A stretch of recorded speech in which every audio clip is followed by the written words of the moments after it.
दोस्तों, मैं रितेश कुमार उपाध्याय मेरे YouTube channel Ritesh LIC adviser में आपका हार्दिक स्वागत करता हूं। प्यारे साथियों, आज की अपनी इस वीडियो की शुरुआत मैं कुछ प्रश्न से करना चाहता हूं। दोस्तों, आपकी राय में वह किसान कैसा होगा जो कड़ी मेहनत करता हो, गर्मी हो, जाड़ा हो या बरसात हो, वह अपने खेत की देखरेख के लिए हमेशा लगा रहता हो। बुआई करने के लिए यानी खेत में बीज बोने के लिए उत्तम किस्म के जो बीज हैं उनका उपयोग करता हो, खेत की निराई गुड़ाई करना हो, घास पात निकालना हो, वह हर चीजों के लिए कड़ी मेहनत करता है। ऐसा किसान कैसा होगा? निश्चित रूप से मुझे पूरा भरोसा है कि आपका उत्तर यही होगा कि वह किसान की जो पैदावार होगी वह उत्तम किस्म की पैदावार वह किसान कर पाएगा। लेकिन यदि मैं आपसे यह कहूं कि यदि आप ऐसा सोच रहे हैं तो गलत सोच रहे हैं, फिर आप क्या कहेंगे? चलिए मैं अपनी बात को और स्पष्ट कर देता हूं। एक फसल की जो पैदावार है जितना ज्यादा निर्भर करती है कि उस फसल का जो बीज है कितना अच्छा है, ठीक उसी प्रकार से उस फसल की पैदावार कितनी अच्छी होगी वह इस बात पर भी निर्भर करती है कि उस बीज को जो बोने का समय है वह क्या है। उस फसल की पैदावार अच्छी हो इसके लिए उस फसल में जो सिंचाई की गई है वह किस समय पर की गई है। जरूरी यह नहीं है कि आप कितनी ज्यादा मेहनत कर रहे हैं, जरूरी यह है कि आप जो मेहनत कर रहे हैं उस मेहनत को करने का समय क्या है। अब यदि कोई किसान जाड़े की फसल को गर्मी के मौसम में बोएगा तो उसकी पैदावार कैसी होगी, वह भले ही कितनी अच्छी मेहनत कर ले। कोई किसान ऐसा है जो बरसात की फसल को जाड़े में बोता है, वह कितनी ही अच्छी सिंचाई कर ले,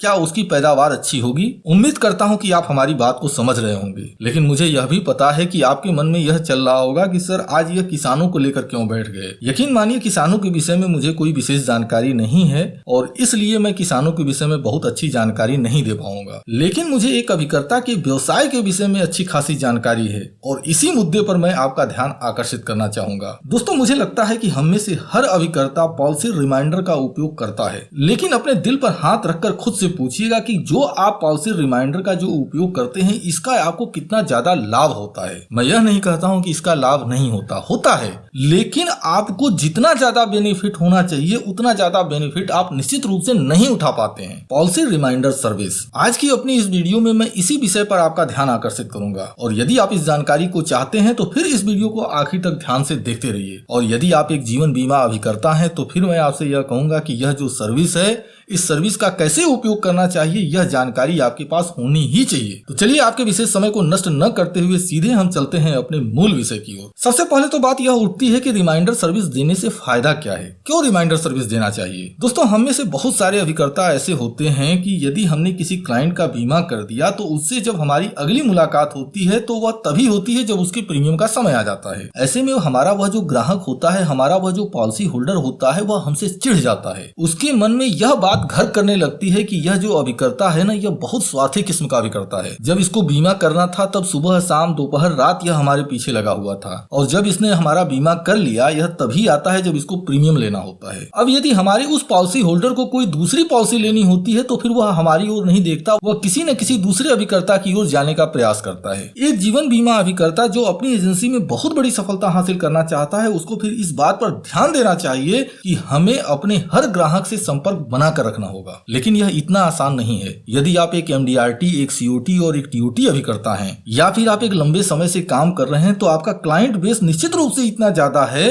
कि हर व्यक्ति से हर महीने संपर्क करना नामुमकिन है। लेकिन दोस्तों, मैं आज यह जो जानकारी देने जा रहा हूं यह नामुमकिन चीज आपके लिए मुमकिन हो जाएगी। मुझे पता है कि इसके लिए कई तरीके होते हैं, जैसे स्टाफ रखा जाता है। यदि आप MDRT, COT या TOT एजेंट हैं तो आप स्टाफ रखकर भी ये काम करा सकते हैं। लेकिन यदि आपकी इकोनॉमिकल कंडीशन यदि इस चीज की गवाही नहीं भी देती है, फिर भी मैं आपको यह गारंटी देता हूं कि इस वीडियो में जो जानकारी देने जा रहा हूं यदि आप इसका क्रमशः पालन करते हैं तो निश्चित रूप से आप पाएंगे कि इस तरीके को अपनाने के बाद आप अपने हर क्लाइंट से संपर्क बना पाएंगे और आपका क्लाइंट भविष्य में जब भी उसको बीमे की आवश्यकता पड़ेगी तो वह आपसे ही संपर्क करेगा। दोस्तों, यह जो टॉपिक है ना, यह टॉपिक इतना छोटा टॉपिक नहीं है, यह टॉपिक बहुत बड़ा टॉपिक है और मुझे लगता है कि यदि सिर्फ इस टॉपिक को समझाने के लिए मैं बात करूं तो शायद 2-3 दिन भी काफी कम पड़ जाए। लेकिन मेरा प्रयास यह होगा कि 2 से 3 वीडियो में जो इसके मूल बिंदु हैं मैं वो आपके साथ शेयर करूं। अब दोस्तों, यदि आप अपनी एजेंसी को सक्सेस करना चाहते हैं ना तो इसके लिए सबसे पहली जो सर्विस होती है वह होती है रिमाइंडर सर्विस।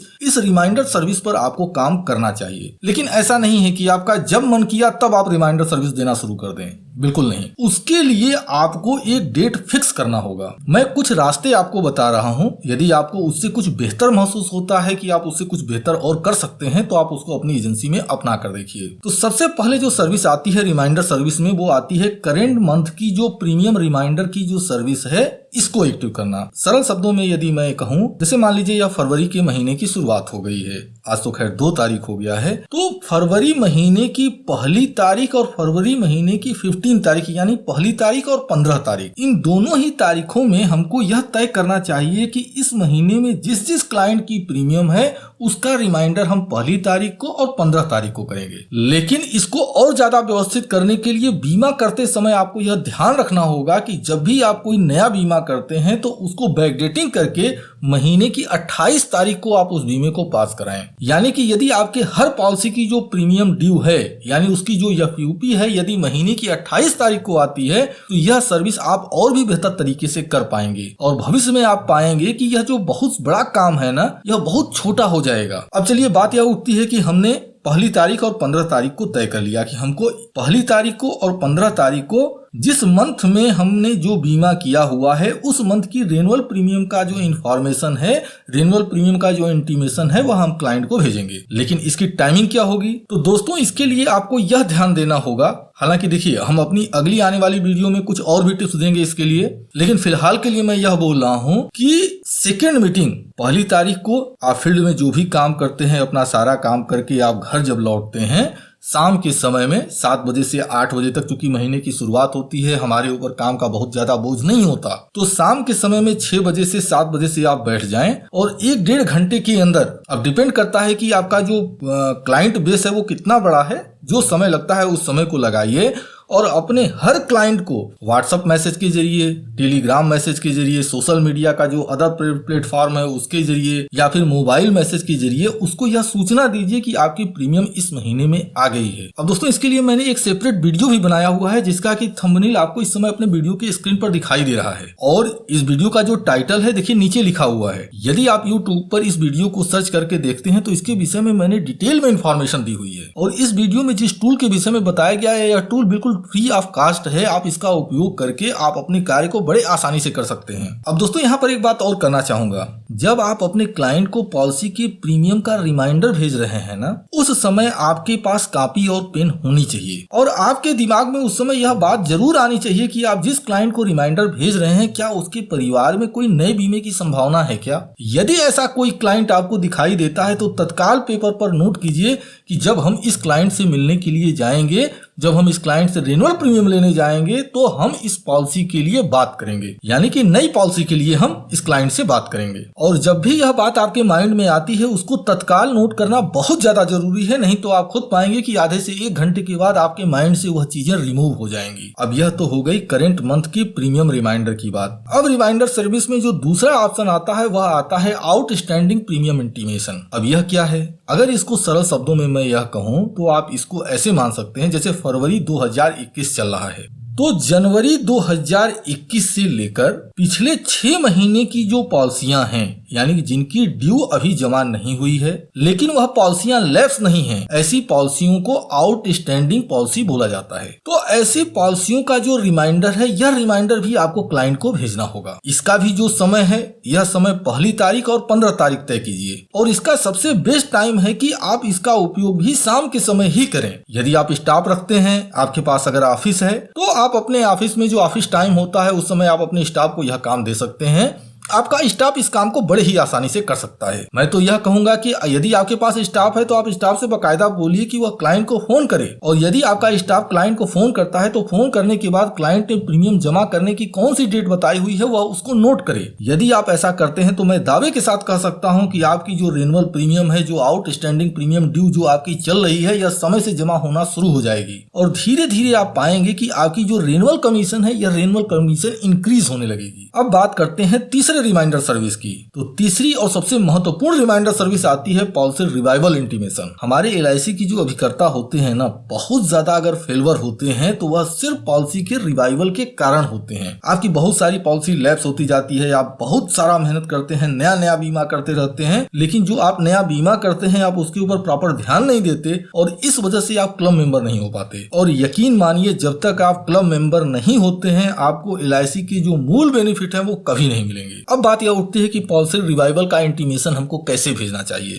तो दोस्तों इसके लिए सबसे अच्छा समय है महीने के शुरुआत के 2 दिन, 2 या 3 दिन आप रख सकते हैं। 2 से 3 दिनों के अंदर इन चीजों को आपको कवर करना पड़ेगा। अब 2 से 3 दिन क्यों कह रहा हूं मैं, इसको अभी आगे मैं डिस्कस करता हूं। इसके लिए सबसे बेहतर समय है कि यदि आपने पहली तारीख को अगर आपने तय किया हुआ है कि आप प्रीमियम का जो रेनुअल प्रीमियम है उसका अगर आप इंफॉर्मेशन दे रहे हैं, आउटस्टैंडिंग प्रीमियम का अगर आप इंफॉर्मेशन दे रहे हैं पहली तारीख को, तो जो 2 तारीख है और 3 तारीख की जो शाम का समय है उसको रिवाइवल इंटीमेशन के लिए आपको रखना होगा। ऐसे क्लाइंट जिनकी पॉलिसी लैप्स हो चुकी है उसकी सूचना 2 तारीख और 3 तारीख की शाम को आप करें। तरीका वही है, मोबाइल के मैसेज हो गए, व्हाट्सएप मैसेज हो गए, टेलीग्राम मैसेज हो गए, और यदि आप किसी सोशल मीडिया के जरिए अगर आप जुड़े हैं और क्लाइंट से वहां से जल्दी संपर्क हो सकता है तो आप उस प्लेटफॉर्म का भी उपयोग कर सकते हैं। लेकिन मैं यहाँ पर यह 2 दिन क्यों बोल रहा हूँ, इसके पीछे बहुत बड़ी वजह है। देखिए जब आप पॉलिसी के रिवाइवल का इंटीमेशन दे रहे हैं, यदि किसी क्लाइंट की पॉलिसी लैप्स हो चुकी हुई है तो सबसे पहले रिवाइवल का इंटीमेशन देने से पहले थोड़ा सा आपको रिसर्च करना होगा। हर पॉलिसी के लिए रिसर्च करना होगा। रिसर्च क्या करना है, जब आप पॉलिसी का इंटीमेशन देने जा रहे हैं तो सबसे पहले आपको खुद से यह पूछना होगा क्या इस पॉलिसी के अंदर SB ड्यू तो नहीं है। यदि SB ड्यू है तो क्या हम क्लाइंट से इसके विषय में कोई अच्छा सा मैसेज बनाकर भेज सकते हैं, और जो सबसे बेहतर मैसेज होता है ऐसा कुछ मैसेज बनाकर आप क्लाइंट को शेयर करें। अब सपोज दैट कि आपकी जो पॉलिसी है यानी जो पॉलिसी लैप्स हुई है उस पॉलिसी में SB पेमेंट नहीं है, तो दूसरा चीज आपको यह पूछना होगा क्या हम इसको लोन कम रिवाइवल करा सकते हैं क्या, और यदि यह पॉलिसी लोन कम रिवाइवल हो सकती है तो इसके लिए हम अच्छा सा मैसेज क्या बना सकते हैं। तो ऐसा कुछ मैसेज बनाकर आपको रखना होगा और आपको अपने क्लाइंट को भेजना होगा। अब इसके बाद तीसरे किस चीज पर ध्यान देना होगा, तीसरी बात यह है कि जैसे मान लीजिए आपके सामने कोई एक ऐसी पॉलिसी दिखाई देती है जो पॉलिसी लैप्स पड़ी हुई है, लेकिन जब आप उस पॉलिसी को रिवाइव कराने के लिए मैसेज भेज रहे हैं तो आपको यह लगता है कि यार यह जो क्लाइंट है ना, इस क्लाइंट की इकोनॉमिकल कंडीशन डिस्टर्ब है। फिर आपको यह सोचना होगा कि क्या हम इस पॉलिसी के लिए कुछ हेल्प कर सकते हैं क्या। अब हेल्प का मतलब मैं यह नहीं कह रहा हूं कि आप अपने पास से पैसा लगाकर आप उसको जमा कीजिए। मैं यहाँ पर बात कर रहा हूं कि यदि मान लीजिए आप क्या उस क्लाइंट को ऐसा कुछ बोल सकते हैं कि उस क्लाइंट के जरिए आपको कुछ बीमा मिल जाए। यदि उस क्लाइंट के जरिए कुछ बीमा मिल जाता है तो क्या आप वहां पर कुछ कंट्रीब्यूशन कर सकते हैं। तो यदि आप इन 3 मुद्दों को ध्यान में रखकर और पॉलिसी रिवाइवल के लिए हर महीने की 2 और 3 तारीख को टारगेट करते हैं, मैं फिर से कहूंगा हर महीने की 2 और 3 तारीख को, और सिर्फ मैं उस महीने में जो पॉलिसी लैप्स हो रही है मैं उसकी बात नहीं कर रहा हूं, मैं बात कर रहा हूं कि पिछली जितनी भी पॉलिसियां आपकी लैप्स पड़ी हुई हैं हर पॉलिसियों को आपको बारीकी से सर्च करना पड़ेगा। और जब आप इन चीजों को फॉलो करते हुए चलते हैं आप पाएंगे कि बहुत जल्द ही आपकी जो पॉलिसियों के लैप्सेशन की जो रेशियो है वह लैप्सेशन रेशियो आपका काफी कम हो जाएगा। बहुत सारी ऐसी पॉलिसियां जो लैप्स हो चुकी हैं वह आपकी पॉलिसियां रिवाइव हो जाएंगी। आप खुद से सोच कर देखिए, आप कितने भी बड़े गड्ढे में क्यों न पड़े हों, आप धीरे धीरे पाएंगे कि जो आपका रेनुअल कमीशन है यह रेनुअल कमीशन काफी ज्यादा बूम कर जाएगा, काफी ज्यादा बढ़ जाएगा। अब इसके बाद जो अगली रिमाइंडर सर्विस है वह होती है सर्वाइवल बेनिफिट का इंटीमेशन। दोस्तों निश्चित रूप से आपने बहुत सारी ऐसी पॉलिसी भी की होंगी जिसमें कि 5 साल या 4 साल पर SB का पेमेंट होता है। अब हमारा अभिकर्ता ऐसी पॉलिसियों के लिए क्या करता है, भैया हमने उनका नेफ्ट करा दिया, LIC में फीड करा दिया, हमारा काम खत्म हो गया। अब जब भी क्लाइंट का SB पेमेंट आएगा क्लाइंट के खाते में चला जाएगा, हमारा काम पूरा हो गया। हमको मतलब सिर्फ इतना है कि हम क्लाइंट से रेनुअल प्रीमियम जमा करा दें, रेनुअल प्रीमियम जमा हो गई, हमको हमारा कमीशन मिल गया, हमें और किसी चीज से कोई मतलब नहीं है। दोस्तों यदि आप ऐसा सोचते हैं ना तो फिर मैं आपसे यही कहूंगा कि जो आप सफलता के विषय में सोचते हैं ना उसको आप अपनी जेब में रख लें। यदि आप गहराई के साथ विचार करें, आपने 4 साल 5 साल कड़ी मेहनत की है और 4 साल 5 साल कड़ी मेहनत करने के बाद सर्वाइवल बेनिफिट का जो फल है ना वह क्लाइंट को मिलने जा रहा है। यदि आप थोड़ा सा प्रयास करेंगे, मैं गारंटी के साथ कहता हूं, यदि आप थोड़ा सा प्रयास करेंगे तो निश्चित रूप से उस फल से कुछ हिस्सा तो जरूर आप ले सकते हैं। एक्चुअली होता क्या है ना कि हमारे अभिकर्ता के मन में एक बात बैठ जाती है कि हमने इस क्लाइंट का एक बीमा कर दिया, यानी हमने उसके घर में बीमा कर दिया है। मेरे भाई आप गौर से सोचिए, आपने क्लाइंट का एक बीमा किया है, उसके घर में परिवार के और भी दूसरे सदस्य हैं, उसके बच्चे हैं, उसकी बच्ची है, उसका अपना रिटायरमेंट प्लानिंग है, ऐसी बहुत सारी चीजें हैं। यदि आप गौर करेंगे तो आपको वहां पर जरूर कुछ न कुछ कमी दिखाई देगी। अब उस एसबी पेमेंट के मिलने से पहले ही आप क्लाइंट से संपर्क करना शुरू कर देते हैं। आप उसको उसके लिए कोई बेहतरीन प्लान बताते हैं जिसमें कि उसकी कोई जरूरत पूरी हो रही हो। बहुत बड़ी संभावना हो जाएगी कि जब उसका एसबी पेमेंट उस क्लाइंट को मिले, वह जो क्लाइंट है एक नया बीमा करा ले। तो दोस्तों इसके लिए बहुत ज्यादा जरूरी है कि सर्वाइवल बेनिफिट का जो इंटीमेशन है हर महीने आप अपने क्लाइंट को भेजें। लेकिन इसके लिए सबसे बेहतरीन दिन और समय क्या है? तो हर महीने की जो 2 तारीख है, इसकी जो मॉर्निंग का समय है, फील्ड में निकलने से पहले आप सर्वाइवल बेनिफिट की लिस्ट निकालिए हर महीने की 2 तारीख को, और उसके बाद 1 साल का, यानी जो आने वाला 1 साल है, 1 साल का पूरा इंटीमेशन लिस्ट आपके सामने हो और अपने क्लाइंट को एक एक करके आप मैसेज भेजना शुरू कीजिए। और जब आप यह इंटीमेशन भेज रहे हो तो आपके पास कागज और पेन होना ही चाहिए और आपको बारीकी से यह सर्च करना चाहिए कि किस क्लाइंट के साथ हम किस नीड के लिए बात कर सकते हैं। आपको यहाँ से नए बीमे की संभावनाएं दिखाई देने लगेंगी। अब दोस्तों इसके लिए भी हमारे चैनल पर एक वीडियो पोस्ट है जिसका कि इस समय आपको थंबनेल दिखाई दे रहा है और इस वीडियो का जो टाइटल है नीचे लिखा हुआ आपको दिखाई दे रहा है। यदि आप इस वीडियो को देखते हैं तो यह एक बिल्कुल फ्री टूल है, आप इसको डाउनलोड करके और इसका उपयोग कर सकते हैं। अब बात आती है अगले रिमाइंडर सर्विस की, मैच्योरिटी इंटीमेशन। दोस्तों यदि आप इस सर्विस को भी आप अपने क्लाइंट को देते हैं ना, तो यह भी आपके लिए काफी फायदेमंद साबित होगी। अब इसके लिए आपको करना क्या चाहिए? तो जिस तरह से आप अगले 1 साल का सर्वाइवल बेनिफिट का इंटीमेशन आप अपने क्लाइंट को दे रहे हैं, ठीक उसी प्रकार से मैच्योरिटी का भी इंटीमेशन अगले 1 साल तक का आपको अपने क्लाइंट को भेजना चाहिए। लेकिन मैच्योरिटी इंटीमेशन और एसबी इंटीमेशन के संबंध में एक छोटा सा अंतर है, मैं उसको भी क्लियर कर देता हूं। लेकिन उससे पहले मैं थोड़ा सा डेट और टाइम की बात करता हूं। मैच्योरिटी इंटीमेशन के लिए सबसे अच्छा जो डेट है वो महीने की 3री तारीख है। हर महीने की 3 तारीख को फील्ड में निकलने से पहले, यानी मॉर्निंग के समय, आपको मैच्योरिटी इंटीमेशन अपने क्लाइंट को भेजना चाहिए। और जब आप मैच्योरिटी का इंटीमेशन अपने क्लाइंट को भेज रहे हो तो फिर आपके दिमाग में यह आना चाहिए कि यह जो क्लाइंट है जिसको कि मैच्योरिटी मिलने वाली है, अब देखिए होता क्या है ना कि जब आप किसी क्लाइंट का बीमा करते हैं तो वह बीमा 15 साल, 20 साल, 25 साल का होता है। अब 15 साल, 20 साल, 25 साल के बाद जो क्लाइंट है उसकी एज धीरे धीरे रिटायरमेंट की ओर बढ़ने वाली होती है। आपको कोशिश यह करना चाहिए कि इस क्लाइंट की जो मैच्योरिटी मिल रही है, क्या हम इसके जरिए कोई रिटायरमेंट प्लानिंग कर सकते हैं क्या? दूसरा चीज, जब आप क्लाइंट को मैच्योरिटी का इंटीमेशन दे रहे हो तो उस समय आपको यह ध्यान देना चाहिए कि यह जो क्लाइंट है, इस क्लाइंट की एज क्या है। क्या जिस समय क्लाइंट को पॉलिसी की मैच्योरिटी मिलेगी उस समय क्लाइंट की एज, जो पॉलिसियां हैं, जो नॉर्मल पॉलिसियां आप क्लाइंट को दे रहे हैं, वह पॉलिसी लेने लायक आपका क्लाइंट बचेगा कि नहीं बचेगा? यदि उस क्लाइंट की एज है, पॉलिसी लेने के अंतर्गत आ रही है, फिर आप क्लाइंट से आप बातचीत कर सकते हैं, सर आप अभी इस पॉलिसी को ले सकते हैं, लेकिन यदि आप साल भर बाद इसी पॉलिसी को लेना चाहेंगे तो सर आपकी एज ज्यादा हो जाएगी, आप पॉलिसी नहीं ले पाएंगे। यानी कि मैच्योरिटी का इंटीमेशन देते समय भी आपको एक नए प्रॉस्पेक्ट की संभावना बन जाएगी। इसके बाद जब आप मैच्योरिटी का इंटीमेशन भेज रहे हैं तो फिर आपको क्लाइंट की जो दूसरे नीड है, उसके परिवार में हो सकता है कि उसका बच्चा अब बड़ा हो गया है, उसको सर्विस लग गई है, उसकी बेटी की शादी हो चुकी है, तो यदि आप ऐसी संभावनाएं तलाशते हैं तो वहां पर भी आपको नए बीमे की संभावनाएं मिल जाएंगी। तो दोस्तों अभी तक तो मैंने जितनी भी सर्विस बताई है, इन सभी सर्विसों का अगर आप उपयोग करते हैं तो इसका सीधा सा लाभ आपको अपने नए व्यवसाय में, आपको अपने रेन्युअल कमीशन में, आपको अपने क्लब मेंबरशिप को क्वालिफाई करने में आपको मिलेगा ही मिलेगा। लेकिन दोस्तों इसके बाद भी मैं एक सर्विस की बात और करूंगा, और यदि आप इस सर्विस को एक्टिव करते हैं तो इससे जो आपका कार्य है यह और ज्यादा चमकने लगेगा। इस सर्विस को क्या कहते हैं? इस सर्विस को मैं बोलता हूं कि यह है कांग्रेचुलेशन सर्विस। घबराइए नहीं, मैं किसी के अचीवमेंट पर मैं कांग्रेचुलेशन की बात नहीं कर रहा हूं, वह तो आपको करना ही चाहिए, लेकिन उसके सिवा भी कुछ ऐसी छोटी छोटी चीजें हैं ना, यदि आप उन छोटी छोटी चीजों पर ध्यान देते हैं तो इसका सीधा सा असर आपके व्यवसाय पर पड़ेगा। जैसे मान लीजिए आपका कोई क्लाइंट है, वह आपको प्रीमियम दे दिया। जब आपको प्रीमियम मिल गई, आप गए LIC ऑफिस में, आपने प्रीमियम जमा कर दिया, क्लाइंट की रसीद आपके हाथ में आ गई। अब यदि आप खाली हैं तो ठीक उसी समय आप क्लाइंट को एक मैसेज कर सकते हैं या फिर व्हाट्सएप के ऊपर उसकी जो रसीद है उसकी फोटो खींचिए और तत्काल जो है आप क्लाइंट को भेज दीजिए। एक छोटा सा मैसेज उसके नीचे लिख दीजिए, कंग्रेचुलेशन सर, आपकी प्रीमियम डिपॉजिट हो चुकी है। देखिए होता क्या है ना,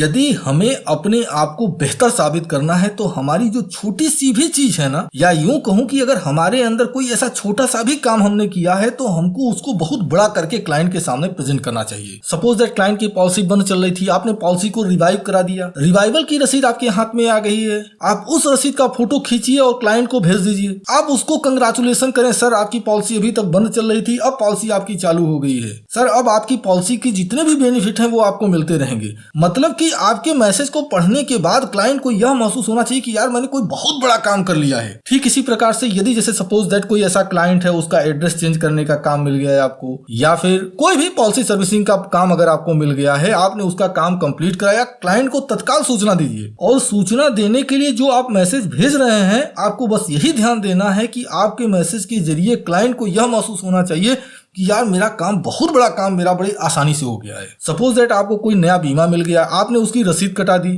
अब उसको कंग्रेचुलेशन मैसेज दीजिए। आपने किसी क्लाइंट का कोई नया बीमा किया और पॉलिसी का जो पॉलिसी बॉन्ड है वो आपको पॉलिसी बॉन्ड मिल चुका है, आप इस पॉलिसी बॉन्ड का कंग्रेचुलेशन क्लाइंट को दीजिए। और इन सभी के बाद सबसे महत्वपूर्ण बात बोल रहा हूं, लेकिन इस चीज को कंप्लीट करने के लिए आपको अपने रिश्ते अपने ऑफिस से बेहतर बनाने होंगे। पेमेंट रिलेटेड जो सर्विस है ना, या यूं कहूं कि पेमेंट रिलेटेड जो कंग्रेचुलेशन सर्विस है, इसको भी यदि आप करते हैं तो इसका भी बहुत बड़ा लाभ आपको मिलेगा। लेकिन यह तब तक संभव नहीं होगा जब तक कि आपके ऑफिस के साथ रिश्ते बेहतर नहीं होंगे। जैसे मान लीजिए आपके क्लाइंट का एसबी पेमेंट होने वाला है, और मान लीजिए कि आज की डेट में क्लाइंट के खाते में पैसे जा रहे हैं, क्लाइंट के खाते में पैसे जाएंगे, उसका मैसेज तो उसके बैंक से या LIC से उसको मिलेगा ही मिलेगा। लेकिन क्या आप ऐसी कोई रास्ता या कुछ ऐसा अपना तालमेल ब्रांच के साथ बैठा सकते हैं कि क्लाइंट को मैसेज जाए या क्लाइंट का पेमेंट होने वाला हो और आपको उसकी जानकारी मिल जाए, और आप एक कंग्रेचुलेशन मैसेज क्लाइंट को भेज सकते हैं कि सर आपने 5 साल प्रीमियम जमा की हुई थी, आज आपका एसबी पेमेंट सर आपके खाते में जा रहा है, आपकी मैच्योरिटी का पेमेंट जा रहा है। दोस्तों मुझे यकीन है कि इस वीडियो में मैंने जो भी चीजें बताई हैं यह कोई बहुत बड़ी चीज नहीं है, लेकिन यदि आप इन छोटी छोटी चीजों को अगर आप अपनाते हैं तो निश्चित रूप से इसका सीधा सा असर आपको आपके व्यवसाय में दिखाई देने लगेगा। और वीडियो के आखिरी में एक बात मैं आपसे कहना चाहूंगा, महीने की पहली, दूसरी, तीसरी और 15 तारीख यानी कि 15 तारीख, इन दिनों को आप इस तरह के रिमाइंडर के लिए इसका उपयोग कीजिए। और जब भी आप इन चीजों का उपयोग कर रहे हो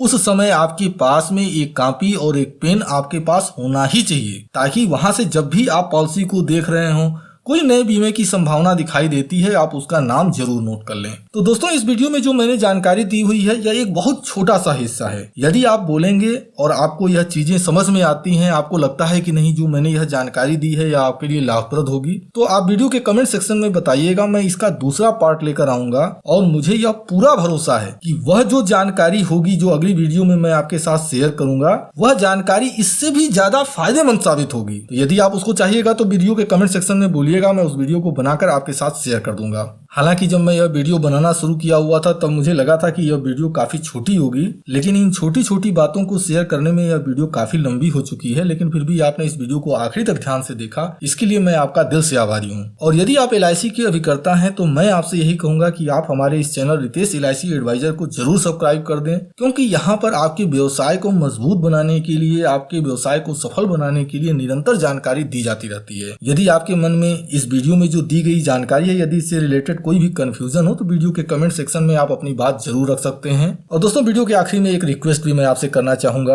रिक्वेस्ट यह है कि यदि आपको हमारी यह वीडियो उपयोगी लगी है तो इस वीडियो के नीचे जो बनी हुई है लाइक की बटन, उसको क्लिक करके हमारे चैनल को और हमारी इस वीडियो को प्रमोट करने में हमारी मदद जरूर करें। अब इसी के साथ मैं अपनी इस वीडियो को समाप्त करता हूँ। आपने अपना कीमती समय दिया, इसके लिए मैं आपका दिल से आभारी हूँ। धन्यवाद। Thank you very much.